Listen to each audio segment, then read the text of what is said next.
प्रगत आणि सुजन भारताचा स्वप्न लोभ तुम्ही धरा, स्वप्न लोभ तुम्ही धरा. मी डॉक्टर बाबासाहेब आंबेडकर बोलतो. महात्मा फुले माझे गुरु. मी महात्मा फुलेंना गुरु का मानतो? कारण ज्या काळात शिक्षण काही वर्गापुरते मर्यादित होते, अक्षरांची ओळख माझ्या समाजात नव्हती, तेव्हा महात्मा फुले यांनी शिक्षणाचे दार खुले करून दिले. हो हो, मी तोच ज्यांनी रायगडात असलेली कित्येक वर्ष धूळ खात पडलेली छत्रपती शिवाजी महाराजांची समाधी शोधून काढली आणि त्यांची जयंती सुरू केली आणि प्रत्येक घराघरात पोवाड्याच्या माध्यमातून छत्रपती शिवाजी महाराज पोहोचवले. होय, मी तोच ज्यांनी हे सर्व कायदे संविधानाच्या स्वरूपात मांडून संविधान लिहिले आणि हो, त्यांचे स्वराज्य नजरसमोर मारलं. लोक माझ्या अंगावर शेण फेकत होते, दगड मारत होते, पण मी डगमगलो नाही. कारण माझ्या सोबतीला माझी सावित्री होती. माझ्या तरुण बांधवांनो, मी तुम्हाला विचारतो, आज तुम्ही शिकताय, मोठ्या पदव्या घेताय, पण विद्या म्हणजे नेमकं काय? विद्या म्हणजे केवळ पुस्तके वाचणं नाही, तर विद्या म्हणजे माणसाने माणसाशी माणसासारखं वागणं. विद्या म्हणजे स्त्रीला सन्मानाने जगू देणं. विद्या म्हणजे अन्यायाच्या विरुद्ध पेटून उठणं. मी शेतकऱ्याचा आसूड लिहिला का? तर मला माझ्या बळीराजाचं दुःख हे जगाला ओरडून सांगायचं होतं. जे दगड शेण माझ्या सावित्री बाईंवर फेकले गेले, त्या शेणाचा भान ठेवून माझ्या रमाईनं गवऱ्यात थापून विकले आणि मी नसताना घर चालवले. आज जेव्हा मी पाहतो की माझा शेतकरी अजूनही संकटात आहे, तेव्हा माझं मन तिळतिळ तुटतं. माझा विचारांचा वारसा सांगणाऱ्यांनो, लक्षात ठेवा, जोपर्यंत शेतकरी सुखी नाही तोपर्यंत हा देश सुखी होऊ शकत नाही. मी सत्यशोधक समाजाची स्थापना केली, तर कशासाठी? तर देव आणि भक्त यांच्यामध्ये कुठल्याही दलालाची गरज नसावी यासाठी. प्रत्येकाने स्वतःचा उद्धार स्वतःच करावा, कुणाचेही गुलाम होऊ नका. आज आपण अज्ञानाकडून ज्ञानाकडे जात आहोत, परंतु या ज्ञानाचा, मी लिहिलेल्या कायद्याचा, संविधानाचा गैरवापर हमखास होताना मला दिसतोय. मी घडलो, माझ्या परिस्थितीतून अनुभवातून माझे वडील रामजी आंबेडकर घडले. मी शिकावं आणि शिकून मोठं व्हावं असे त्यांना नेहमी वाटायचे. वर्गाच्या बाहेर आत शिक्षक काय शिकवतात याचं मी निरीक्षण करायचो. आतमध्ये बसलेल्या मुलांना उत्तरे येत नसायची, परंतु मला सगळं तोंड पाठ जायचं. माझं ज्ञान बघून मला शाळेत शिकण्याची संधी मिळाली, परंतु जाती व्यवस्था, धर्माचा पगडा या सर्वांमुळे मला समानतेची वागणूक मिळाली नाही. माझ्यात काहीतरी वेगळं आहे. कुंकून मात्र त्या काळच्या शिक्षकांना नक्कीच लागली होती, म्हणून मला या खडतर प्रभातात जागेत व्यवसाय म्हणजे फुले विकायचं. म्हणूनच आमचे नाव फुले पडले. घरी गडगंध श्रीमंती होती, पण मी जे आजूबाजूच्या अन्यायाचे मूळ कारण बघत आणि अज्ञानच होते. मला नेहमी पुरुष मेला की स्त्री सती जाते. अहो, पुरुष मेला की स्त्री सती जाते, पण सता जाणारा पुरुष तुम्ही कधी बघितला आहे का?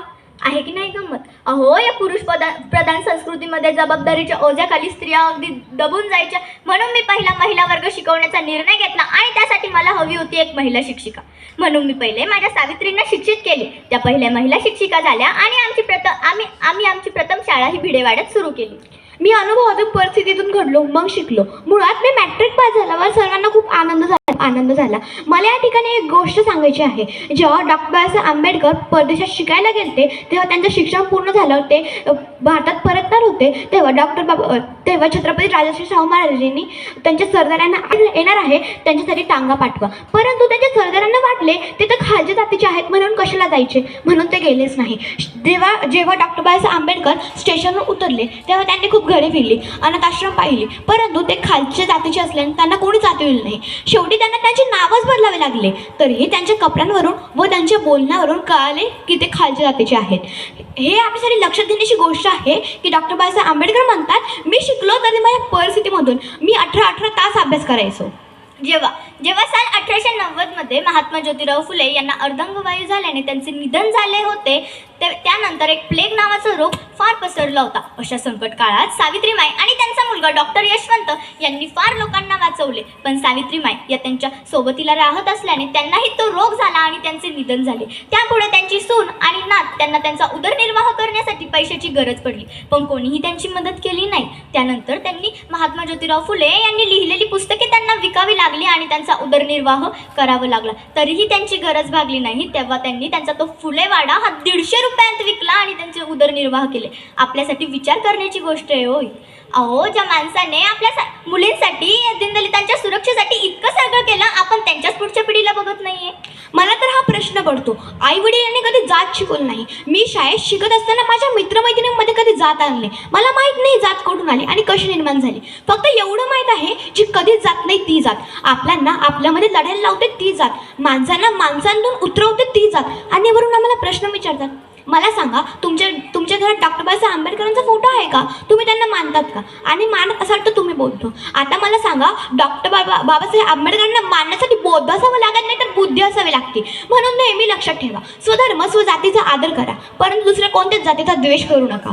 मी स्त्रियांना, मागास जातीच्या लोकांना आणि गोरगरिबांना प्रवाहात आणले, विधवा पुनर्विवाह सुरू केले, बालविवाह बंद केले, समता आणि न्याय यांच्यामध्ये कार्य केले. म्हणूनच मला महात्मा ही पदवी मिळाली. या अतिशय खडतर आणि एकदम मोठ्या प्रवासात अत्यंत शांत आणि संयमी स्वभावाची माझी सावित्री माझ्या सोबत होती.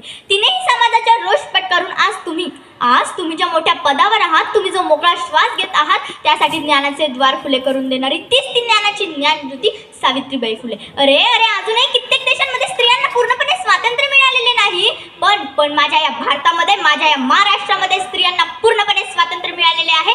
ते फक्त आणि फक्त महात्मा फुले आणि सावित्रीबाई फुले यांच्याचमुळे. मी असे म्हणत नाही, मी असे म्हणत नाही की मी फार मोठे कार्य केले, पण मला असे नक्कीच वाटते की मी स्त्रियांच्या शिक्षणासाठी, दीनदलितांच्या सुरक्षेसाठी एक पाऊल नक्कीच पुढे टाकले होते. याचं एक उदाहरण द्यायचं म्हणलं की ब्राह्मण विधवा महिलेचा मुलगा दत्तक घेऊन त्याला डॉक्टर बनवले, नंतर त्याचा आंतरजातीय विवाह लावून दिला. तुम्ही जर आता चांगल्या मार्गाने पुढे गेले, देशहितासाठी काम केले, तर ते खरंच माझ्या कार्याचं योग्य सार्थक ठरेल. आज या मंचावर मी तुम्हाला एकच साकडं घालतो. माझ्या पुतळ्याला हार घालण्यापेक्षा माझ्या विचारांचा हार गळ्यात घाला, अंधश्रद्धेच्या बेड्या तोडा, विज्ञानाची कास धरा, जातीपातीच्या भिंती जमीन दोस्त करा, तेव्हाच खऱ्या अर्थाने माझ्या स्वप्नातील खरा सत्यशोधक समाज घडेल. मी संविधानाच्या मार्फत देशाला बांधण्याचा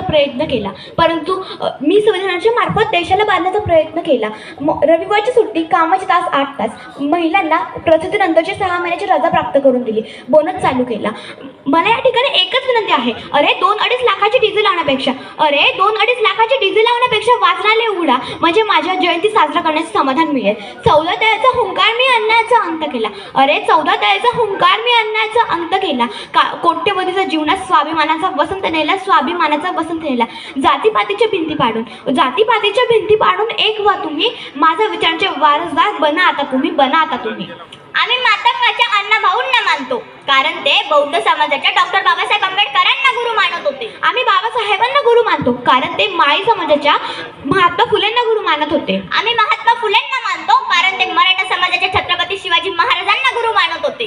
आम्ही छत्रपतींना गुरु मानतो, कारण ते कुंभी समाजाच्या तुकाराम महाराजांना गुरु मानत होते. आम्ही तुकाराम महाराजांना मानतो, कारण त्यांच्या गाथेवर गौतम बुद्धांच्या विचारांचा प्रभाव होता. आम्ही गौतम बुद्धांना मानतो, कारण ते म्हणतात ते देव नाहीत, फक्त माणूस आहेत. म्हणून आम्ही माणसाला मानतो, कारण आम्ही माणूस म्हणून जन्म घेतो आणि माणूस म्हणून मरतो. धन्यवाद. धन्यवाद.